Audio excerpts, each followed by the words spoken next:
know you. You were too short. You had bad skin. You couldn't talk to them very well. Words didn't seem to work. They lied when they came out of your mouth. You tried so hard to understand them. You wanted to be part of what was happening. You saw them having fun, and it seemed like such a mystery, almost magic. Made you think that there's something wrong with you. You'd look in the mirror trying to find it. You thought that you were ugly, and that everybody was looking at you. So you learned to be invisible, to look down, to avoid conversation. The hours, days, weekends. Ah, the weekend nights alone.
Just to have something to do, just to have a place to put yourself, just to have a way to get away from them, a chance to get away from the ones that made you feel so strange and ill at ease inside yourself.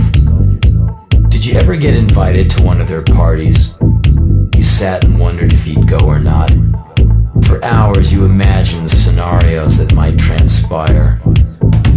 Did they mess with you? Did they single you out? Did you find out that you were invited because they thought you were so weird? I think I know you. You spent a lot of time full of hate. A hate that was pure as sunshine. A hate that saw for miles. A hate that kept you up at night. A hate that filled your every waking moment. A hate that carried you for a long time. Yes, I think I know you.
as if life itself was some divine gift.